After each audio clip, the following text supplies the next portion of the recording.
Tinaguri ang Ja Morant ng Olongapo City na nagpahirap sa Jajas One Day League makaindan lang. Talaga nga bang mabangis, shooter at birador ng liga ang batang ito? Kung kayo ay may ganitong galawan, anong may dadagdag nyo sa inyong nalalaman? Let's find out! Yo, what's up mga boss? Ito nga ang Pinoy Pride TV kung saan dito nga makikita ang mga highlights ng ating mga boss at ang mga lodi. Siyempre kasama na rin ang mga matitinding tapatan, dayo, liga at iba pang bakbakan sa page na ito. Siya nga ay si Aldwin Rosos, ang flashy point guard ng Olongapo City.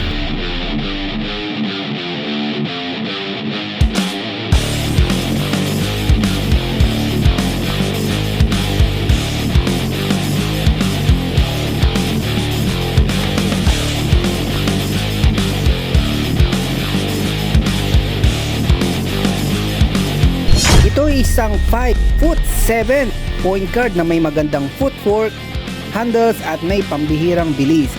Isang lehitimong scoring guard dahil sa pinaghalong speed, power at pagiging athletic nito sa kanyang hinahawakang posisyon.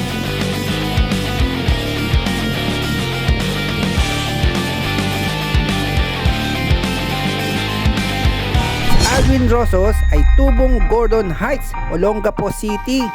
Isa sa mga bayan kung saan dito naglipana ang magagaling na player katulad na lang nila Gabriel Espinas, Matt Ganuelas Roser, Willie Miller Jr.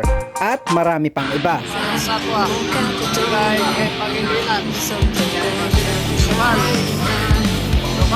bigay kay Rosos, tumira ng 3, susupagan ang tira ni Rosos sa 3. At gaya ng mga atleta, bata pa lang si Aldwin Rosos ay nagsimulang mahumaling ito sa basketball.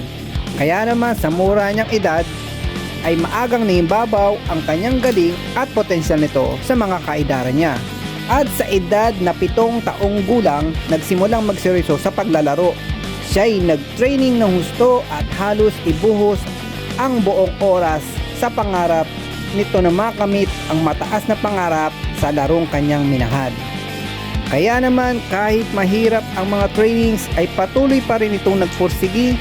Naging inspirasyon ang kanyang papa, ang kanyang magulang para lumakas, tumatag ang kanyang loob sa pagharap ng mga challenges sa larong kanyang kinahiligan. Dahil sa kanyang matinding pagpupursige at ipakita ang kanyang kakayanan, dumating na ang oportunidad na matagal niyang hinihintay na makasama sa malalaking liga sa kanilang bayan. At dito nga mga boss, wala siyang sinayang na oras ang ating pride ng Olongapo dahil lalo siyang nagsikap, nagpalakas ng gusto upang umangat ang kanyang galawan sa matitinding bakbakan. Kaya naman hindi kalaunan ay unti-unti na rin siyang nakilala sa kanyang lugar at karera dahil sa malulupit nitong galawan na napakaisip kung titingnan para sa kanya. Ito'y naglaro din sa Team Bagatan, Gosma, naging suki ng malalaking liga dito sa Dubai gaya ng OMBD, Jajas One Day League at ngayon pumuputok ang pangalan sa Semi-D-League sa Team Batang Satwa dito sa Dubai at ngayon nga ay nakipagsabayan na rin sa mga lehitimong malalakas na players at mga XPB at MPBL na ginaganap sa Jazbel Basketball League. Kaya boss, good luck sa iyo at sa mga laban at mga bakbakan na sasagupain mo. Lagi mo kaming supresahin ng mga bago mong galawan at ipakita mo kung sino ka.